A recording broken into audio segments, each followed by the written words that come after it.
enlighten you with valuable insights. I believe that the session was fruitful and productive.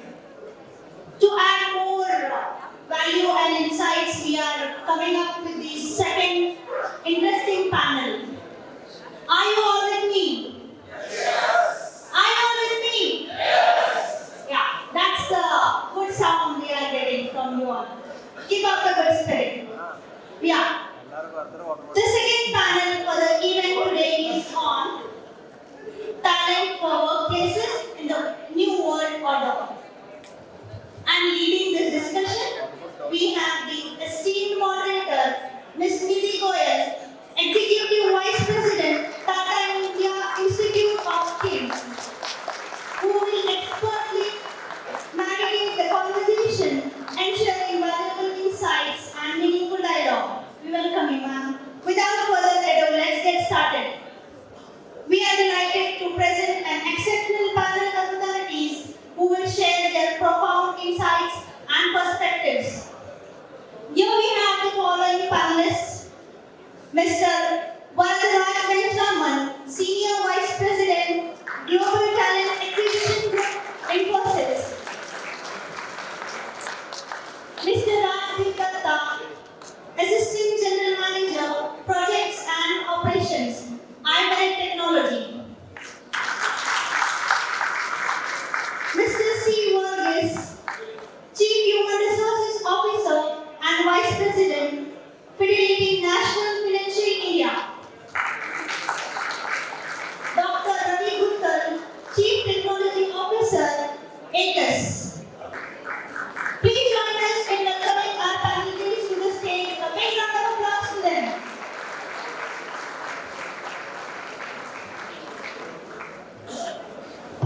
Before we begin, a quick reminder to our audience: your questions matter. We'll be opening the floor for Q&A after the panel discussions, so stay engaged. Thank you to the Deshpande Foundation for having me here to moderate this panel. I'm excited, we're looking at the distinguished set of panelists we have here, very diverse representation, and we hope to take back some, rich insights across the breadth of the sectors that you operate in. Without going into further ado on, I think we've gone through a quick round of introductions, so I will skip the introductions, and knowing that this panel stands in between the audience and the lunch, we would like to get straight into, the discussion for today.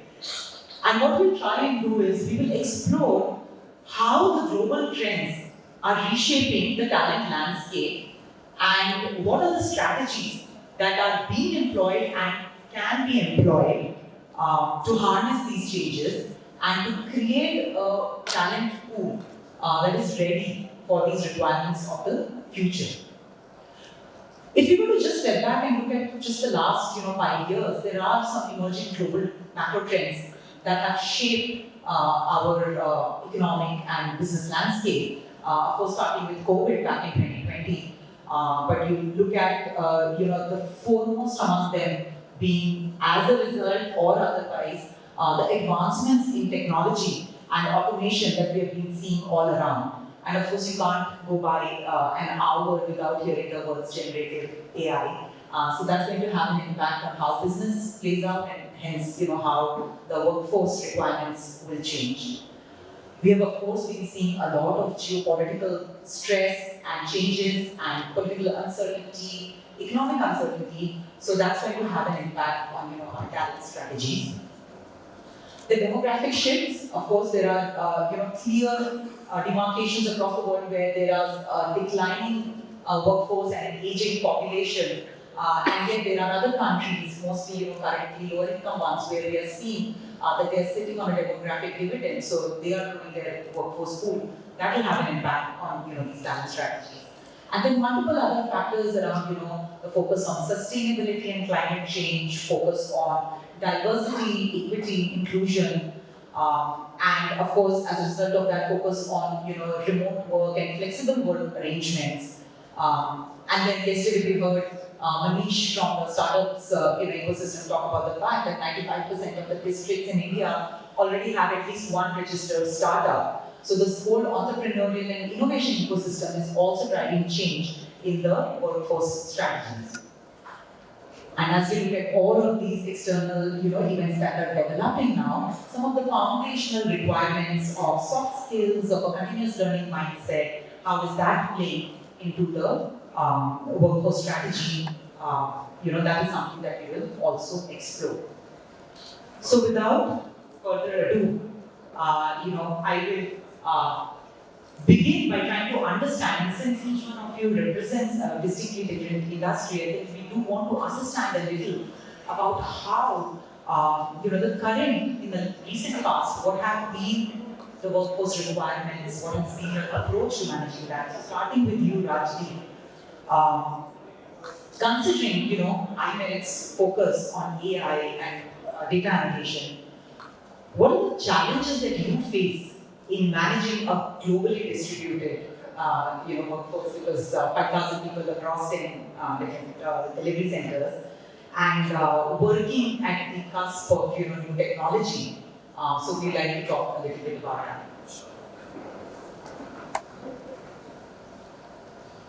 Yeah, thank you. First of all, thanks to Deshpande Foundation, likely everybody here. To answer your question, yes, there has been challenges, and to be very honest, the kind of work that we do has definitely changed a lot.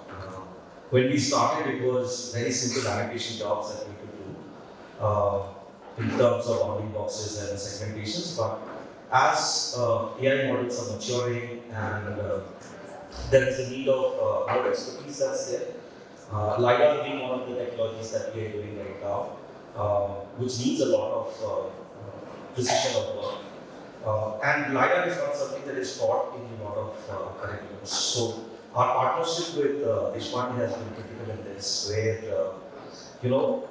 we get freshers. Deshpande helps us in training the people. We have a shared curriculum right now, which helps us get people. And looking at future skills, I mean, yes, every week is becoming challenging. Now with AI getting into production, there will be certain new requirements that is coming in terms of we'll have more of triage, we'll have more of teleoperations, which need a very different skill altogether. So yes, while we see the future is very bright, but there is a scarcity of these skills in the market, which even we are trying to develop. We have our own learning and development team. We are trying to develop modules. We are trying to work closely with our partners so that the supply is constantly building at the level that we can directly employ them in projects. I think that's in short. Thank you. Moving to you, Vardhan, and especially because Infosys, operates across a wide range of, technology operations, and in an era where these skills are rapidly evolving, how has Infosys ensured, that its talent acquisition strategies remain agile and remain aligned to the future skill requirements? Hello, hi, thanks Nidhi. And first of all, I'm really, really happy to be here, to be part of this Development Dialogues initiative. And thanks to the Deshpande Foundation and Deshpande Skilling for giving this opportunity to be able to address all of you. So, your question is very relevant, Nidhi, because especially given the fact that the technology landscape itself has been evolving so much, and there's so many rapid changes and transitions that happen in technology, it becomes difficult for many of the people to keep pace with us. Right? And so therefore, as an organization, do we expect the academia to be keeping pace with that as fast as the technology is changing and be able to provide for that? Absolutely no. Right? Because, of course, when you look at the academia side, they have their challenges. There's a certain curriculum that they have to follow, there's certain governance and guidelines that follow, come from UGC and the universities, and dearth of faculty. Right? As technology evolves, I think unless your faculty is also proportionately changed or evolved in terms of additional information and insights, it's going to become extremely difficult for them to be percolating down to the students, right? So that's where I think the industry academia partnership becomes exceptionally critical. And while we go through the learning curve as an organization, I think it's important that we also transfer a lot of that learning to the academia as well. And I've seen that happening in a very, very seamless way with several startups, several smaller organizations. But when we look at larger organizations like Infosys, I think we again look at scale. It's not so much about just partnering with one university or one set of students. We always look for scale so that and technology becomes a disruptor for us to enable that scale. So to that extent, I think what we have been able to do is, fundamentally, though the fabric of Infosys has never changed, that we have consciously all over the years, our hiring strategy has always been to hire best and the brightest young minds from the colleges, and that's been our forte as well. And we have depended a lot on our training capability, making the people go through the freshers go through that 4.5, 5-month training program, and providing the right, honing the skills essentially of what they have learned, and giving them a flavor of what it is to be in the industry, and then making them start working on projects, right? And then there is a continuous learning endeavor that we keep providing as well. So that's a constant effort and exercise that keeps happening as far as Infosys is concerned. And it's not so much about what you can do at college level as well. I think as industry, it is equally our responsibility to educate, to train, to hone the skills of not just the students but also the faculty as well, right? So technology can be great disruptors. It can help you achieve scale, but something that we have done at the student level through our Springboard platforms, for example. We used to have a Campus Connect program today, which was very largely driven through the train-the-trainer model, where we used to fundamentally disrupt and change the way the curriculum is embedded in the academia itself. So we implemented a lot of electives, train-the-trainer programs. A lot of faculty members got enabled. They then started distilling that information, imparting the training further to the students, right? And I think it's fantastic to see that Deshpande Distilling and Deshpande Foundation have really been doing this, day in day out with such large scale and impact. I think that's the way forward, really, if you will. But from a skill perspective, it's again important. Whatever we are training the students on, all the faculty on, is remaining relevant and current. So to that extent, unlike how a UGC curriculum goes through a change once every 10 years or 15 years or when somebody wakes up, this needs to be happening in a much more rapid manner, right? This probably should happen preferably once in a year or once in 2 years, so that smaller nuggets of information and insights are being provided to the students through this model, and enable the students to keep anticipating what is to come in future. One last thing I want to leave you with is it's not so much about just technology skills, right? I think that's something which, through multiple trainings and stuff like that, you can probably do a little bit of impact on, but the fundamental attitudinal aspects which have to be ingrained in the students is something that's the most difficult, really, right? I wouldn't complain about the new generation, the latest generation, because what it was in the past, but because each generation goes through its own learning curves and cycles, right? Now, here's a generation of young breed of spectacular talent which has such fantastic access to information and knowledge at fingertips.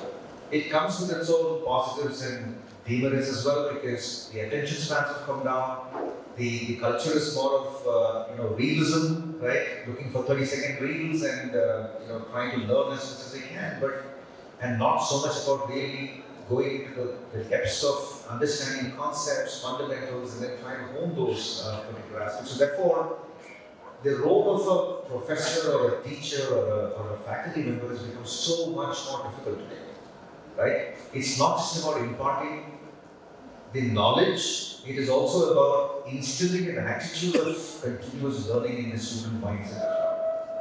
And to come out of this 30-second learning modules, right? It doesn't work beyond a point. I think those are the snippets that you get, but unless you get to the concepts and fundamentals, it's going to be very difficult to really do seminal work in technology. And I think even from an education system perspective, again, right, this is not to make a very controversial statement. The core way of teaching in several universities that we've seen in India also, vis-a-vis several other developed countries, there's a big difference in the way things are taught. I mean, if you look at it, if I look at a certain, I'm not naming them, certain universities in a certain country, the faculty does not do spoon feeding to the students at all, right? The courseware is uploaded on their internet. Students are expected to come prepared, already read through what next day's courses that's going to be taught by the professor. Students come to the class, the professors are not going to run through the entire courseware again. They are asking the students, saying, guys, folks, do you have questions on these concepts that I have spoken about there? Right? It's a very different kind of a learning ecosystem, which also encourages students to undertake a lot of peer learning. Right? There's a lot of collaborative learning that they undertake. They also do a lot of research themselves, look for multiple topics and related topics to really learn and read up, so that when they come to the class the next day, the questions they ask are going to be already practitioner's view. It's not a conceptual view. Right? So the students are actually thinking and then coming in, replicating that. You see this a lot at the master's level. I probably don't know much about the master's programs in India in terms of how it's taught, but I've seen this very, very prevalent in some of these more developed countries. So I think it's a fundamental shift we have to make. But if none of this works out, or even if this works out to an extent, the need for additional fine-tuning will continue to remain, is what I think, right? So seminal work being done by Deshpande Skilling, Deshpande Foundation, and several other such organizations that are interested in continuing. I think that really needs to multiply, because Desh was talking about the marginal impacts that currently we are able to do, that making an impact of 2,000, 3,000 people is a far cry from the number of people that we really need to touch. And we should be talking about 600, 700,000, million, 2 million sort of numbers, really, right? And that's the power of multiplication can happen only when you have a hub and spoke sort of an arrangement. You need to have so many more such institutions getting into this channel, right? With enable incremental training to be important and delivered through technology. So I think that's the piece I would like to deal with. Infosys has always been focused on, like I said, hiring at the entry level, training people. We invest so much time and effort and money in training, and we take pride in the way we have trained people, and we call ourselves one of the best learning organizations and live organizations, living organizations in the world. And so that's a embedded enabler, embedded attitude that also needs to be inculcated amongst all the employees and the talent pool alike. I think those are things that I believe will make a big difference and shift in the way we see talent in the way in the future. So that's what I think. Thank you. So, coming to a slightly different model, because Infosys is known for, its focused training for the first few months in person, goes to a training center and gets trained. And working with Fidelity National, you mentioned you have, 4,000 employees spread over 22 different locations working remotely. And so, from your perspective, how are you currently managing? What are the strategies that you have deployed to currently manage the needs of the business, and how do you ensure that the workforce that's coming in is ready to deliver? So would you like to share something? Yeah, absolutely. Just before that, I just want to thank the visionary leaders of the Deshpande Foundation. Thank you for everything you're doing, because 25 years ago, the nation did not have enough institutes or visionary leaders who thought about this whole idea of skilling and making our nation great. So what this organization has done, and we are so happy and privileged to be in partnership with the Deshpande Foundation. So just want to say that right at the beginning. Thank you so much for the entire leadership team. Thank you, Mr. Nayak, for holding that skilling department so well. So to that question, it's a very important question. See, getting into a company is one thing, but sustaining in the company is a whole different thing. And the beauty here is from the last 5 years, we have onboarded close to 200 students from Deshpande Skilling Institute. And out of the 200 students, 82% are still active in the system. Right? So, hats off to the entire team here who has sustained some excellent behavioral skills for them to sustain through it. Now, to the question in very specific, you see, the moment they get into a corporate world, the reality sometimes may be very different to what they expected the corporate world would be. There could be a lot of challenges, there will be escalations that are happening, so multiple different issues can come on to them. One thing that we do is we have a very, very strong HR business partner team that is deeply connected to every single team, both at the leadership level on the business side, at the same time with people. There's a strong one-on-one we do, and again, many companies one-on-one is more a check in the box, right? Hey, how are you doing? Or they wait for the employee to come to them. I made it a mandate to my team that they have to meet literally 100% of the employees in the organization in a year. 15 to 20 minutes, they get time, talk to them, interact with them. Now, these platforms has given us a lot of insights into what employees are feeling, what are they going through, what challenges they are, what skills they want to further improve. Now, to just give you one example, we had a employee in the company a few years ago. He was doing very well on the business end, but his communication was extremely weak. He was really struggling with his communication. But anything directly onto the system, he was a person to go to. He had a huge MTI influence, right? He was coming from a certain region, a huge MTI that he was carrying. His leader told him, you got to do something about it. We got connected to the learning and development team. We sat with the person, did a very clear analysis of what are the areas we can really help this person. Now, the beauty there is, this employee did not doubt his skills. He trusted his skills, right? The skill has got me to here. It can further take me if I sharpen it up, if I take it up to the next level. He worked very closely with the teams for years, and not just the training phase alone. The amount of time he took to go learn, read, watch documentaries, listen to videos. We shared multiple aspects to that person for the person to scale up further. What I will tell you today, now this happened several years ago, 16 years down the line, this person is an assistant vice president of one of the departments in the company today. And he holds also a clause where he gets the maximum revenue, maximum business into the organization. So his client relationship has shot up. Now, where did he get all this knowledge? We just tried to train him on the MTI. But he had a purpose that he's going to sharpen his skill as much as possible so that his convincing power has just shot up for him to hold that position today and to get more businesses in. Now, the reason I told this story is, now for that person to be effective, there were multiple partners that came into play.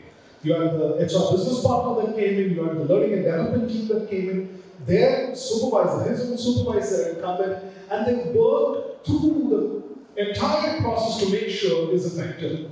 And today, if there is a session, and if he is also part of the session, everybody would love to listen to him, because he has so much to tell. A lot of examples. Where did he call this? While he was learning, he picked up a huge amount of knowledge base as well. So the framework that we put into the organization is very clear. At all levels, whether it is at a leadership level, at a VP level, C-suite level, or it is at an associate level, at all levels, everybody has to go through a learning process. And a lot of initiatives have been put into it, a lot of if the leaders don't believe in learning, it's not going to go down the line, right? Everyone would just see it as just a check in the box. They would come, they would attend, they would go back. But we have started all the way from the top. Our leadership team is very committed in making sure people learn, they upskill themselves. Another point around it is when we interview people, we look for people who have a purpose in life.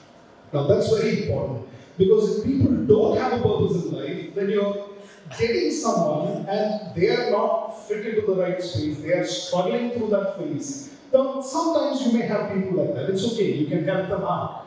But, the reason I'm saying this here is for educational institutions also to see how you can tap in that aspect. How do you create a purposeful life?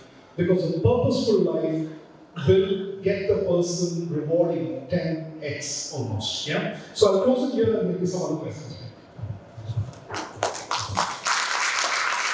Thank you very much, Dr. Ravi. As the flag bearer of manufacturing on this panel, and ACUS especially is very well known for its precision manufacturing in defense and aerospace.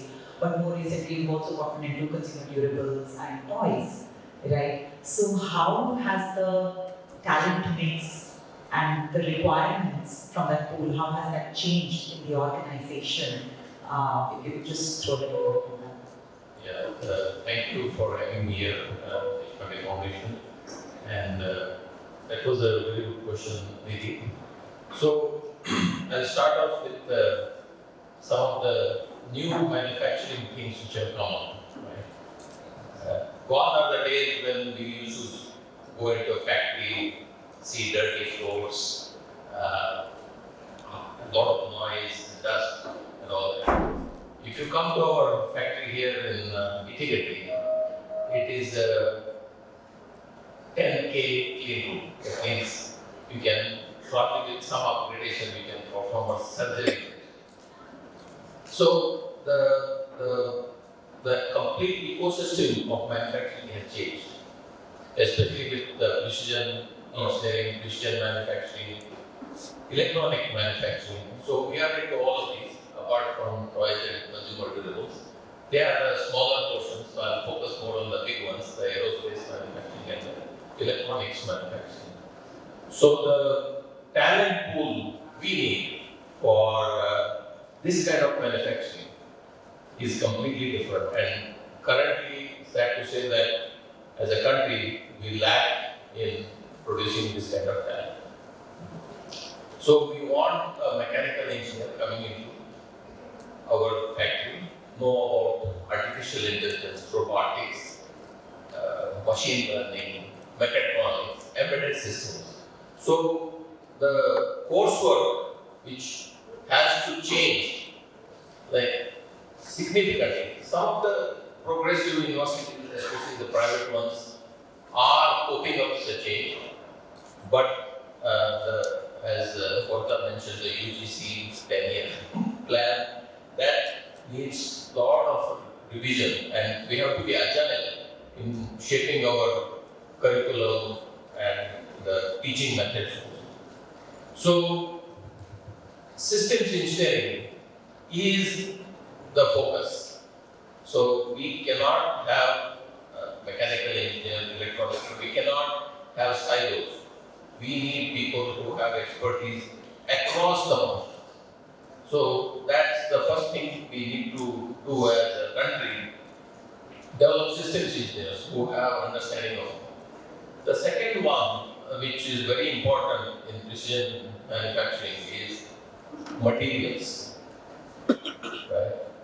So I'll give you a very strange story here. We as a country have largest number of publications in material science, but we don't have people who can do material characterization, who can use electron microscopes in bulk. And this is where the gap remains.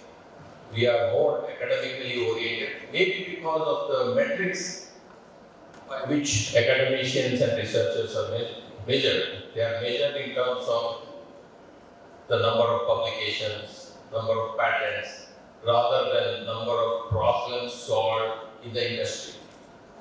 That's where the difference comes between China, US, and European countries. So the problem solving skills have to improve. So apart from the fundamentals, and I fully agree that our fundamentals are the key to solving problems. And Varda mentioned that the kids coming out of school right now, sorry to say, but they are not going in depth and understanding the physics behind the materials, physics behind the physics and mathematics behind the robotics and so on. So The two things, in closing, what I would say is the system understanding of the different function, and subject matter expertise. These are the two things, and I'll touch upon innovation and also the behavioral aspects. Next one. This is the next one. Yes, yes, very much so. Thank you. We're not going to let go of that so easily.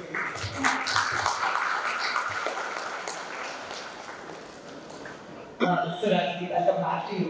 And we cannot necessarily do this sequentially all the time, but I will still come back to you right now to say that, especially because again, you are operating in the space of AI. And if you were to look at things 10 years from now, what kind of talent requirements? Because you did mention that you're actively pursuing tie-ups currently to fulfill that talent gap. But how do you see the impact of these new technologies or continuous development of new technology playing out 10 years down the line? What kind of talent requirements, specifically what skill requirements will you do or do you foresee 8 to 10 years from now? Well, I mean, working with the AI ML industry, 8 to 10 years is like a very big term, I would say. Even if I talk of the next 4-5 years, and then looking at the supply that we have right now, every day, and with the change of technology, what's going to happen is we will need people who come with better analytical skills, first of all. We will need people to have a lot of domain expertise, because as AI steps into the market more, as it goes into production, basic things will go up, right? So what we need is superior human intelligence, which will then do the exception handling. So if I can give you a very small example, initially when we were working with LiDAR technology, we needed people who had good attention to details and could do simple annotation of keywords and stuff. But now, in the last 1 year maybe, we have done something which can propagate it from single frame to multi-frame. So the production is done very faster. Now what happens when you do a propagation is, there might be shifting of the keyword, which we call as a dancing keyword basically. So if you want to play that, you will see that it is jumping from frames to frames. Which means we would not need somebody who can only do the keyword, right? We will need somebody who can actually do a precise work, can use his head, have a lot of patience. I think that's something that we see missing in a lot of people these days. As he correctly said, 30-minute real world is so popular. The patience is almost not there. So that's a very important thing that we miss. I must say that's a skill that's missing right now in a lot of people, which is a very, very important skill in whatever you do. So domain knowledge, I think, has to be there. We'll have to have a very deep understanding of whatever domain you're working on, be it autonomous mobility, be it in med, be it in the technology or the NLP language stuff.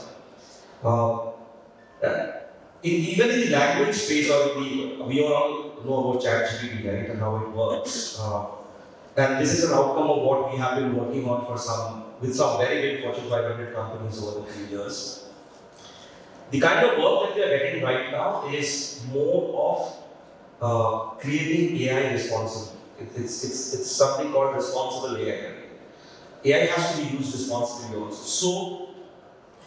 And which means your talent has to have that responsibility in themselves. When you are working on a AI training data, you should be very, very responsible.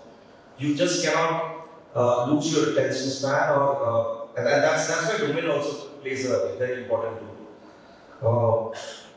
I think domain expertise along with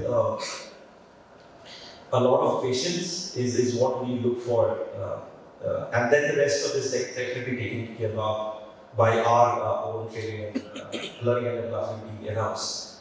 But if I have to look at the getting fresh talent, as the director of workforce management in the company, I would definitely look for these skills. And that's even what we are focusing right now. If I have to work in GIS projects, we would definitely need freshers, but we at the same time would need a few GIS experts, maybe in a ratio of some 100:10, who will actually then train these people and get the expertise out of them. Yeah, I think I'll keep that short. Thank you, thank you. No, so across the board, this whole depth of knowledge and the focus is clearly emerging. And I hope that in the audience where we have institutional and like those representatives here kind of making a note and thinking of strategies of how to get there. But coming to you, Varghese, because a lot of the title insurance work, for example, would involve data entry, and as we hear, mixed use to it though, that with AI coming in, a lot of jobs at the bottom of the ladder, actually pretty much the bottom of the ladder as it stands today will cease to exist, right? So how do you see your entry-level job requirements changing 5 years from now? Yeah, a pretty difficult question, because on one side, I think with this entire expansion of AI, Fidelity has taken a very careful position on this, because one, it's all customer data out there. We didn't want to in any way put that onto a public space. So there is a committee that is formed, the AI committee that's formed on the corporate end. Any automation that we are running, any AI we are plugging in, needs the approval of that particular committee from a security safety standpoint. That's number one. Two, we also understand if we don't do anything about it, we are going to be lost in the race. We are completely aware of that. So there are teams, we have a technology team of close to 800 employees here in India who are working very closely with the AI committee to make sure at what stage and where we can actually bring this into the picture. There has been news on the public side saying that Fidelity has a huge scope in bringing AI and change the game, for sure. What we are doing currently is with the employees that have come in at the starting level, one is complete understanding of how title business work, right? Because that becomes really important. If you don't understand, it's a very niche area, very niche skill set. They have to understand the title side of it. So there's a lot of training that is happening in helping them understand the title side of the business. We also have currently an examiner role who then does the entire check on the document to make sure if all the data that's plugged in, if it's going out clean. There are new businesses that we have also started focusing on, because we've also realized now all of this work can easily be automated at some point of time or the other. When the AI committee gives a green signal, most of that jobs at the forefront will get automated. Now, it's really important for the industry also to expand and see what are the other businesses that we can look into. So we have a lot of Fidelity families back on the corporate side that gives many of their businesses, different kinds of businesses, to other organizations. So we are now, the leaders are going and pitching the ideas to bring those businesses in so that we can continue to ensure that the people in the system are also having enough work to do, but at the same time, with that being automated on the long run, it's the opportunity is out there. We are still in the process, we're still trying to figure out where and how we can and bring this into context. At the same time, we're also scaling up a lot of people. A lot of training that's happening, people are getting trained on the AI part, they're bringing in Gen AI into the picture in terms of training aspects. So that is happening on one side. To summarize it, I would say we're still thinking in the process. As I'm talking, we're still trying to figure out what's the best way of making sure that if it gets automated, right, we cannot end up losing people because one, they have knowledge of the title side, how and in what platform can we use them. So that's still work in progress. Thank you. And similarly for you, Ravi, I mean, it's a similar point for manufacturing, right? The entry-level jobs are getting de-skilled. A lot of the work can be done by robots, automation, and progressively you don't need the shop floor person to be as skilled at what they do. So how do you see, and we've also been hearing about lights out factories, right? So I'll go back to the 10-year time frame for manufacturing, knowing how that plays out, but how do you see jobs, especially the entry-level jobs landscape, because that impacts the new workforce that's entering, the youth that is entering the workforce now. So, this is a dilemma for a lot of manufacturing companies. But as of today, as of the economic conditions today, if we automate, we will not be cost competitive. If you see the labor cost today in India is 1/3 that of China and almost half of that of Vietnam. And these are our major competitors as manufacturing hubs. Right?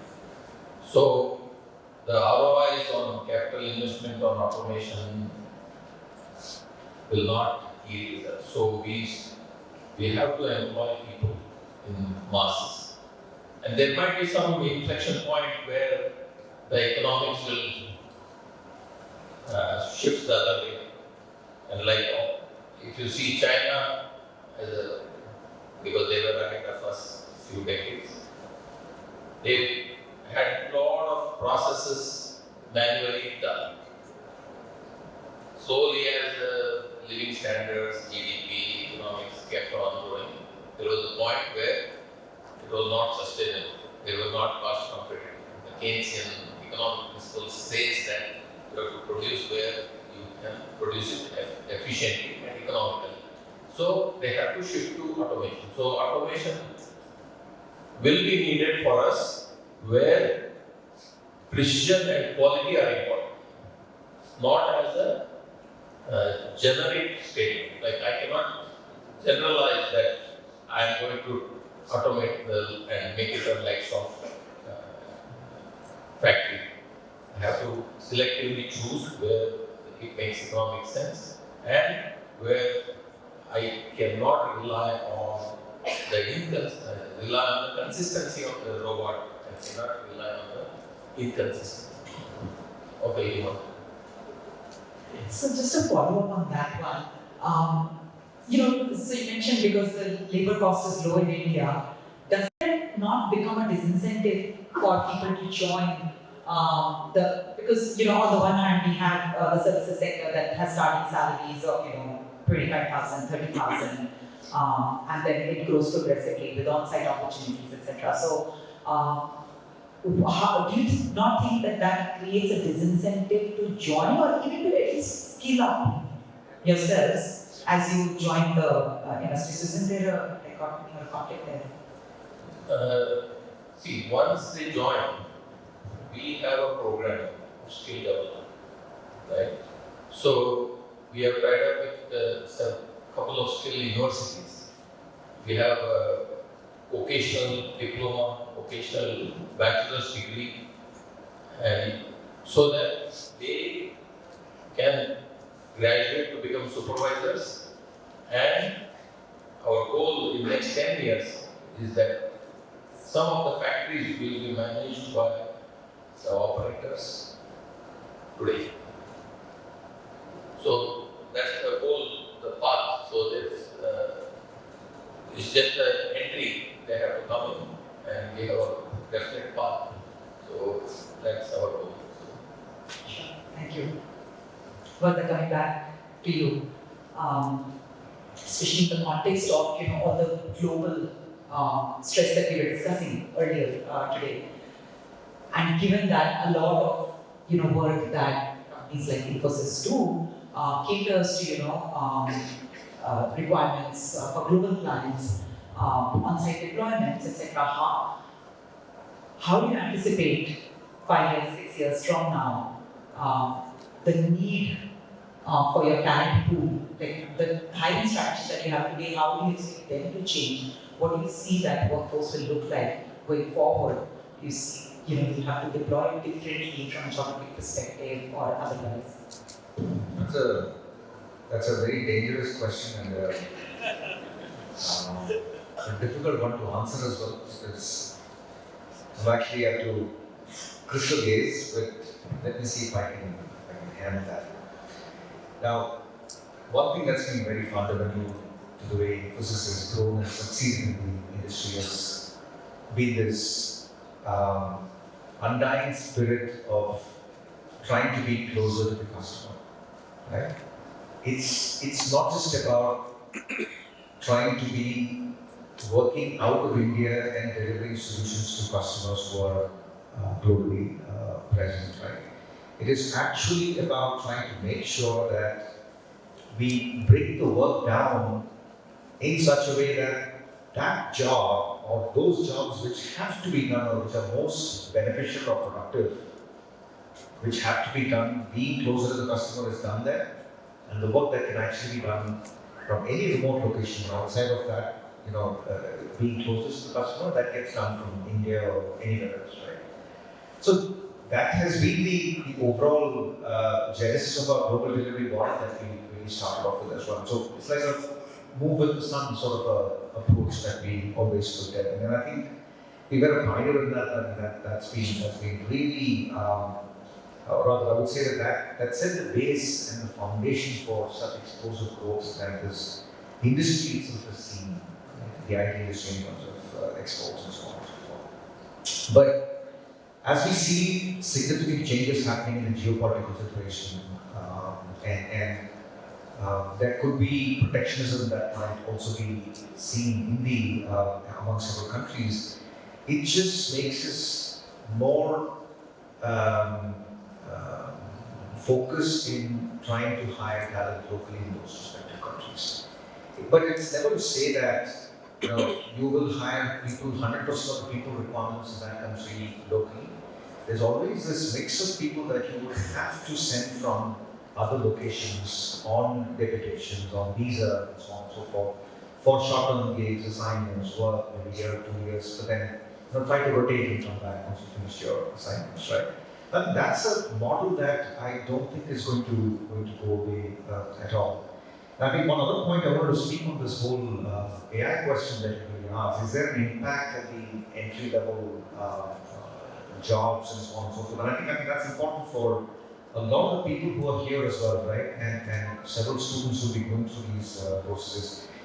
My personal view, not an organization, but my personal view is I think it's going to amplify the potential of a lot of you, right? AI is not, honestly, it's not going to take away jobs at the entry level. I think it's just going to make some of the rudimentary work that needs to be done taken care of, handled, so that you as individuals are actually able to spend time more productively on stuff that make a bigger impact to the customer or the project outcomes. That, in my view, is how things are going to be evolving. And you look at it, even when you look at companies creating large language models or small language models, he brought out a very good point. Which company is going to expose its entire data to the public? Nobody's going to do that, right? So, therefore, what will increasingly happen is solutioning or AI-led solutions being developed for each individual enterprise at an enterprise level, which can be exponential and not so much at an industry level itself, right? So that will really create an opportunity for so many more talent demands, where even at an entry level, I think it's going to be very important for us to train people on Python and R and so on and so forth, right? And which also then starts becoming very useful in developing those AI and machine learning models and algorithms and creating those and so on and so forth.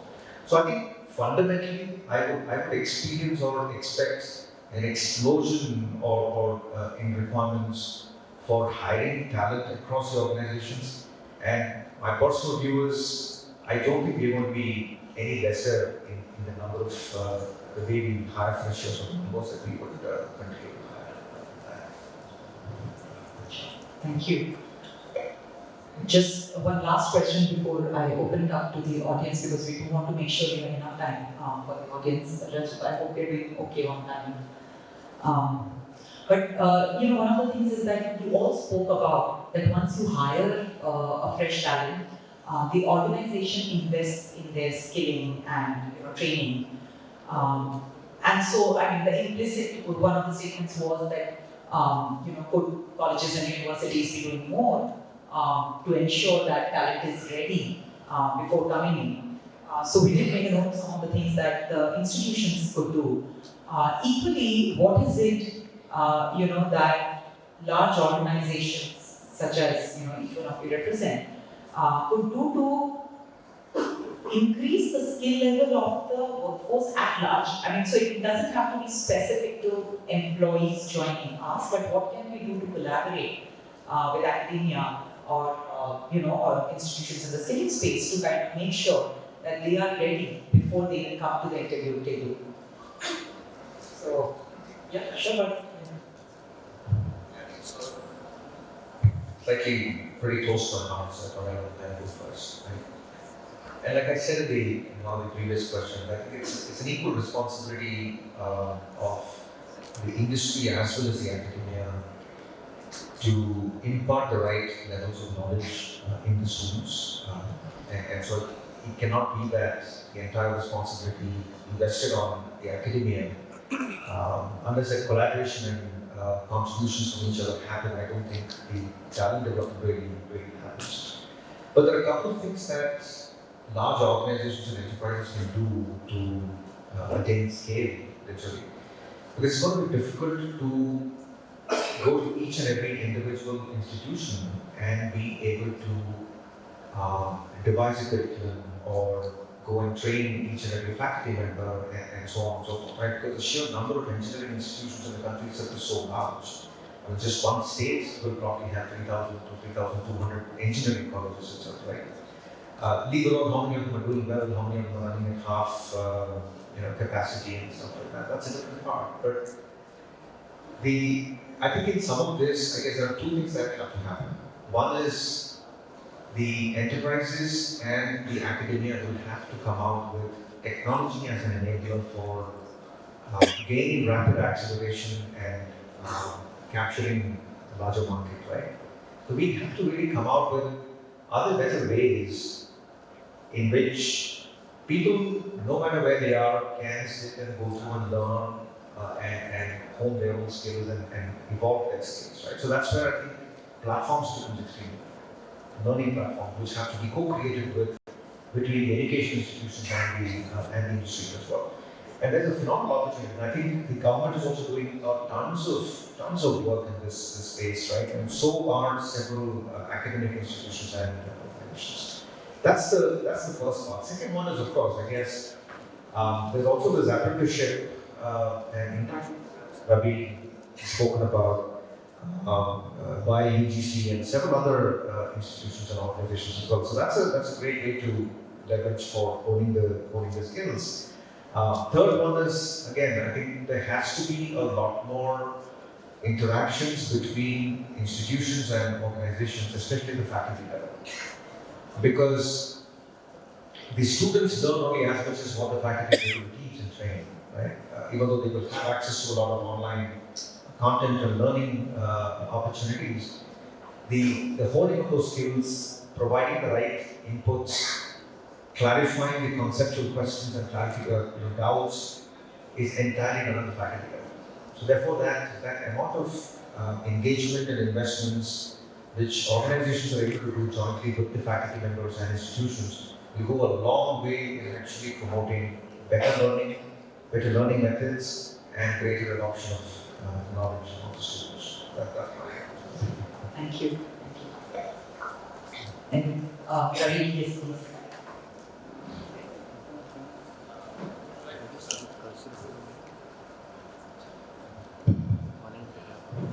I think the tactical things like getting the operator trained and all that, that's one part of the story. But the other one is the value system.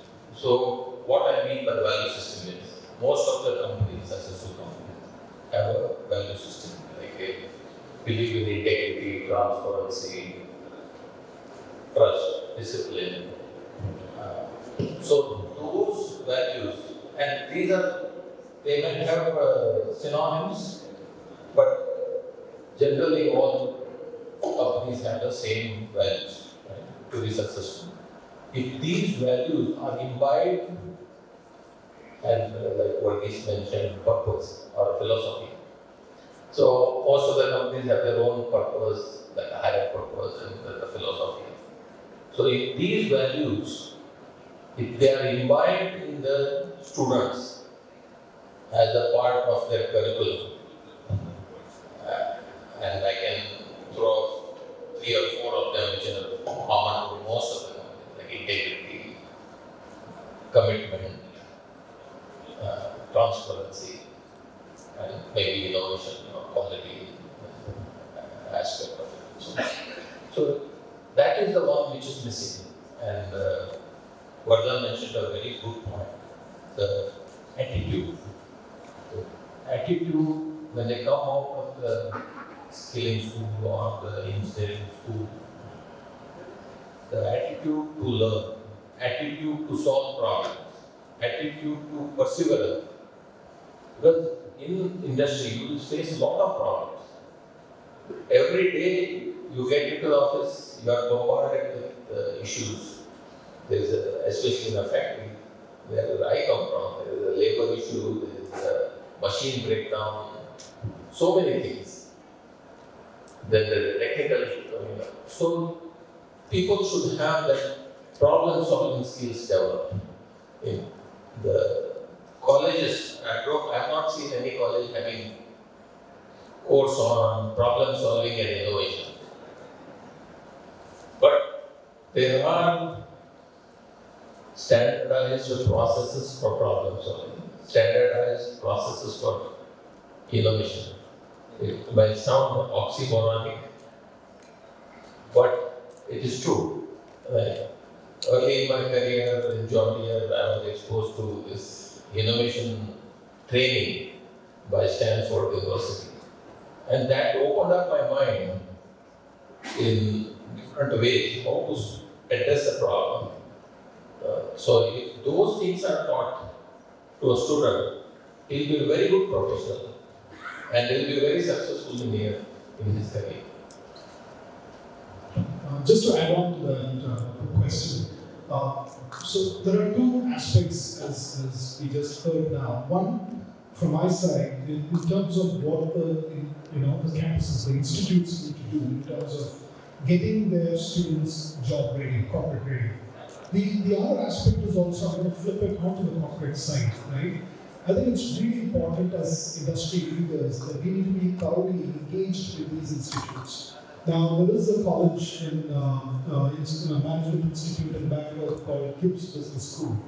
Now, one thing that when I went there, one thing that they told was almost every other Saturday, it is industry exposure meeting. That is, the leaders from industry basically come, spend 2 to 3 hours with the students, give their talk, and also engage with the students. So, in 2 years' time, imagine the number of exposure they've got to industry leaders. In many ways, these students now have they've got a window to see what the corporate world looks like directly from the leaders, right? Because when leaders tell them, it's okay to fail, they're now a little more confident stepping in. If I fail, I know I can come out of it, I know I'll be able to work on it and get myself better. When I spoke to the students, one of the bigger questions that they had was, it's a fast track world, do we have enough space to learn? Do they give us multiple chances to learn? And these are all important questions. So, why I told this point, it's also important as leaders. I know those, our calendars are packed, we have back-to-back meetings. How much space do we have to basically go and take part in these industry exposures so that we are able to kind of prep them before they get out of the corporate world?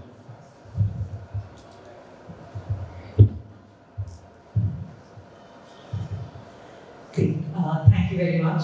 And I will quickly open this to audience questions.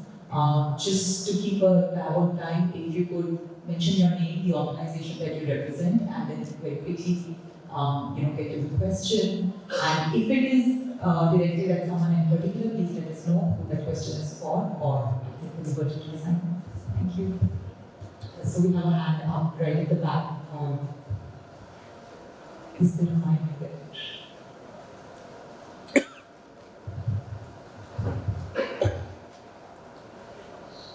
Hello. Good afternoon. I'm Arvind. I run this company called LI2.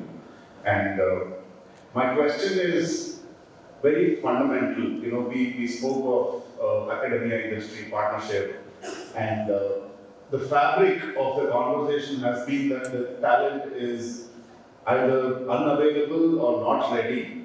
And typically, most organizations kind of follow the finishing school model in some way. So the question is, if we talk of technical education, especially digital education, the fundamental question is 4 years really necessary? And do organizations have the ability to say that if somebody is good in Python, for example, or somebody is good in a certain skill, we are going to induct them and give them an opportunity to start earning, at the same time be able to get some kind of a graduation in the process, you know, be an industry experience graduation or something like that. It's kind of disruptive, but what I see is that's the elephant in the room, where 4 years is billions of hours wasted. So there are probably 30 to 40% of talent and job opportunities which may not require this. Like, for example, I'm a mechanical engineer. I got hired for an IT job, and now I run something in embedded systems and manufacturing. So it's like the fundamental fabric of integrity and ability to learn. If that is honed in the first year or two after they are 18, maybe industries can disrupt education at that level. Is that even possible? I mean, it's a utopian question, but I thought it's important to address that. Thank you. Great question, and we've been hearing about, you know, people hiring for skills and not for degrees. So yes, but I was going to come to you because of one of the largest recruiters. How are your thoughts? Yeah, I just got to do that. Again, controversial question, but a great question in that, right? Honestly, if you ask me, are there organizations which are actually on that journey of trying to hire people only for skills and not so much for degrees? The answer is yes, right? I won't name them, but there are organizations which are hiring people who've just completed 10th standard, and with just a test they take in and provide finishing school and whatever, right? They start working soon after, earn a stipend for the next 4 years or 6 years or whatever. And then along with it, they try to do some additional education, because that's always when you look at, there are also some of these visa rules, right? If somewhere down the line you want to send somebody for a client assignment to any of the countries, there's always this offset of experience vis-a-vis the number of years of education that the visa requires, the constants require. So there's always this additional need that comes in from that mobility perspective, which many of these companies also have to keep in mind. But fundamentally, are there companies shifting in that direction of looking for skills rather than for degrees? Answer is a resounding yes, right? And even within Infosys at this point of time, I'm personally involved in some such pilots that we are really trying to do, where we're trying to hire people, giving more weightage for skills and maybe certifications and competences rather than a 10 plus 2 plus 4 sort of a degree and stuff like that. But that said, have the companies not already experimented with your 3-year graduates and diplomas and so on and so forth? Answer is yes. We ourselves do it, right?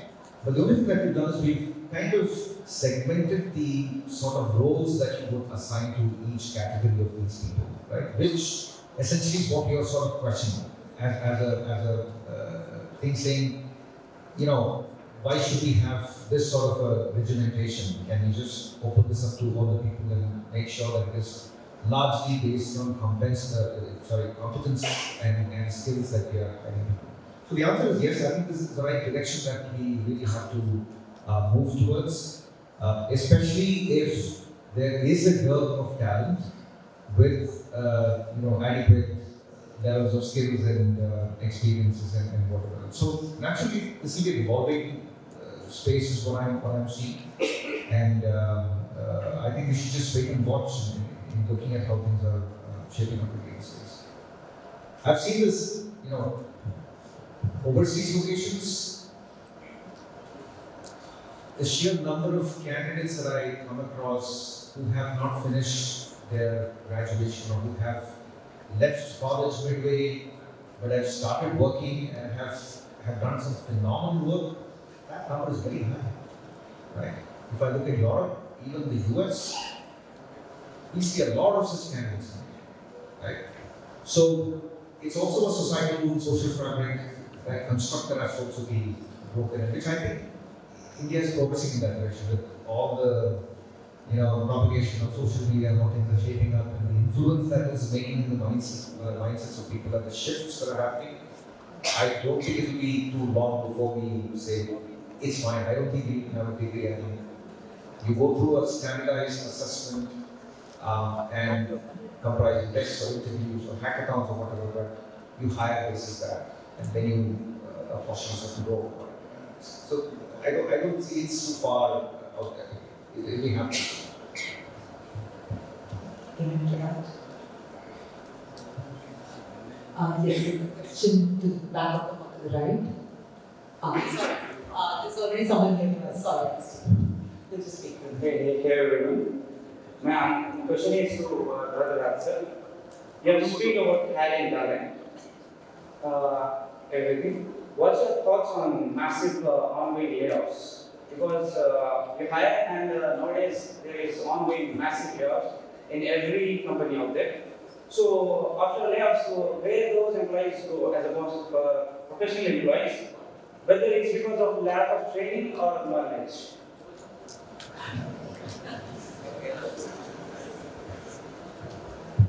I don't know why am I getting onto it.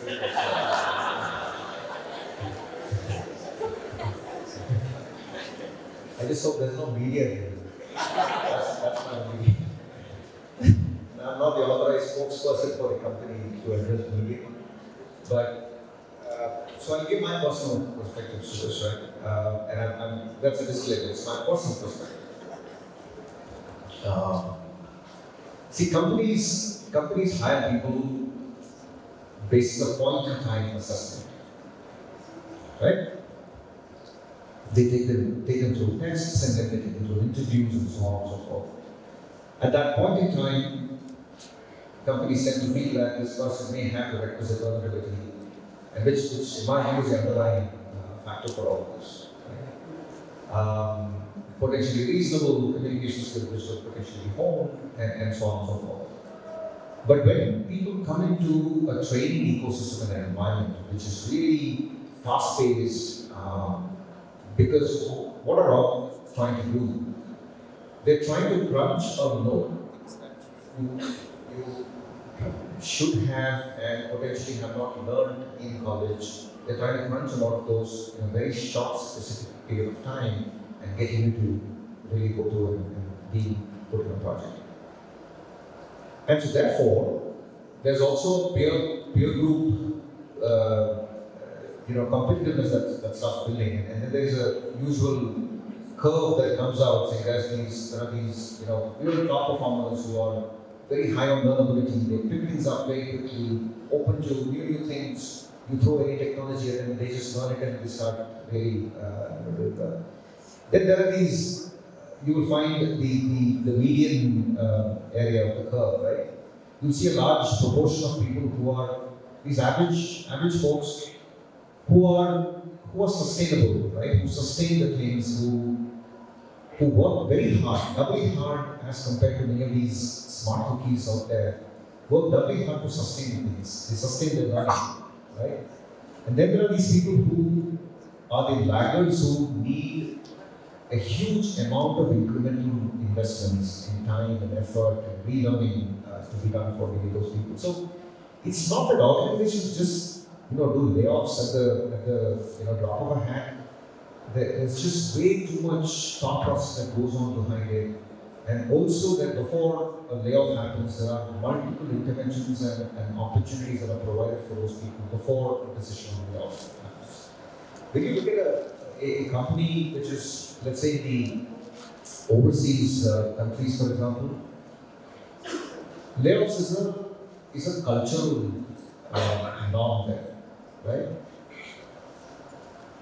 Unlike here, when you look at organizations in the US or even the workforce in the US, they don't bat an eyelid if a company lays them off, right?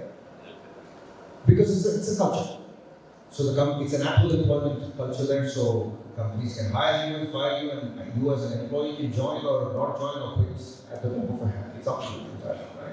So therefore, the layoff part is very, very culturally accepted in overseas countries, especially the US. If you look at it, India, we are more nuanced. We do a lot more of enablers, training opportunities, interventions before we decide on laying off people. So I think so. It's sort of at the end of the day, look, companies also have to make sure that we are not here for charity. They are accountable to their shareholders, the markets. Their profitability is always under question and scrutiny. The board, the shareholders especially, will be extremely caustic if the company is not doing well, right? So there's a bit of, charity that companies do, but there's also this heavy balance of charity vis-a-vis performance that comes into the picture. So that's the long and short answer to it. I hope I've answered your question at least to some extent. Thank you, sir. I've been told that we do not have time for another question. But should we, Rajat, can I make an exception? Just a quick one. Should we collect? Okay, that's the absolute last one, so we will close out that. Yeah, thank you very much. I'm Akshi. I'm an organization development consultant and I'm also a dance movement therapy practitioner. So this question is to any one of you. Wonderful listening to you. I listened and about the attitude, I think it's the most difficult thing to change. And it's in a very fast-paced environment that we all are rushing towards. Do organizations also see slowing down as necessary sometimes? Because this is also a struggle which I've been also facing through. And I see in this slowness there is a lot of healing, and of course it's a polarity. Would like to know your take on this. Anyone? Thank you. Thank you. Can I just understand that question once again? Are you saying that the organizations also have to, at a company level, take a pause and see whether they want to slow down a little bit to bring better balance of work-life balance and things like that? Not necessarily work-life balance. Like if you see this today, it's just in 3 months. What could happen in 3 years coming down to 3 months? So technology, AI, everything is fast. So at any point of time, at an individual level or at an organization level, are there thought process to slow down a bit? It's an overall thing. It's a straight answer, right? If you don't keep pace with what's happening, somebody else, you just want to be left behind.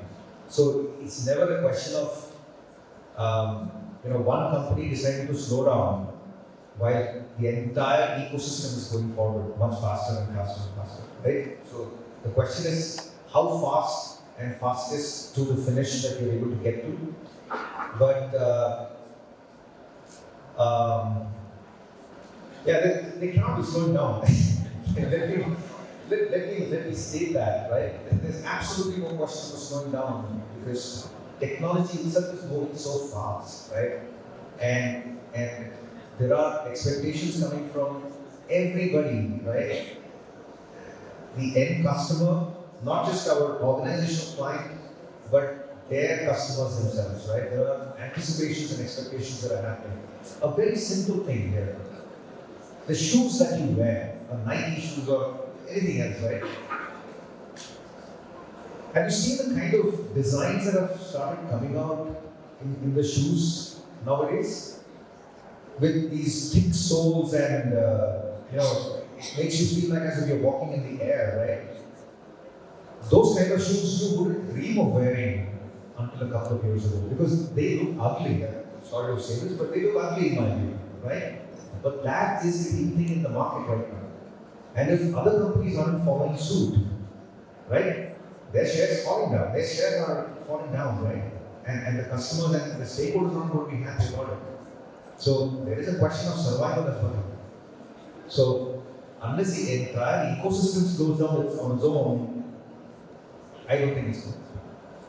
I want to check everybody's one. So just, I think one aspect of your question was there are so many skills out to learn there, and can the employee be doing all of it or the employee should slow down, right? Internally. Is that also part of your question?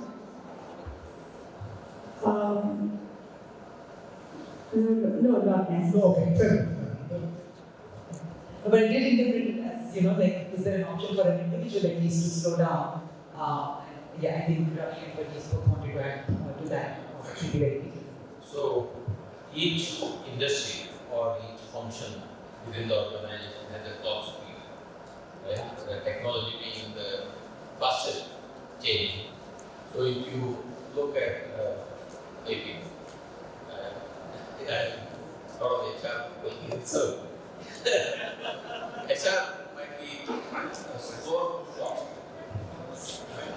or maybe so you may want to move to a different function, or CSR might be a good area to go in, where you have that satisfaction of making an impact, and also being a part of the people.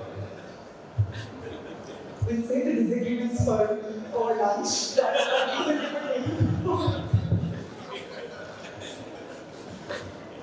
I think just to add just one thought around it, this is more from an individual employee wise. So one thing we tell employees is, hey, you cannot become a master of everything, right? You prioritize what does it that you feel get better will impact your business, will impact your people. So prioritize your learning, and we also know that some skills you need a lot more time for you to see effective change, right? So we are very cognizant of the time. It does take time to groom employees through it. So just to let you know that, I think totally agree with both of them here, that if you slow down way too much, then we are way back in the race, and that may not be effective for the organization at large. So that we got, as leaders, it's important that we got to be cognizant of that all the time and ensure. Okay. Thank you, everyone, for being wonderful panelists. Thank you to the audience for being a very engaged audience.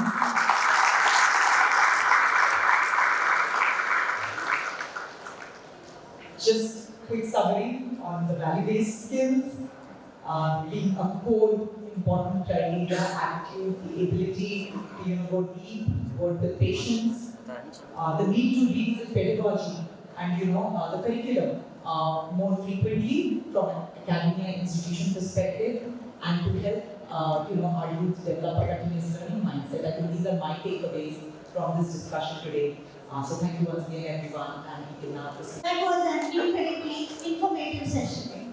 Let's take a moment to appreciate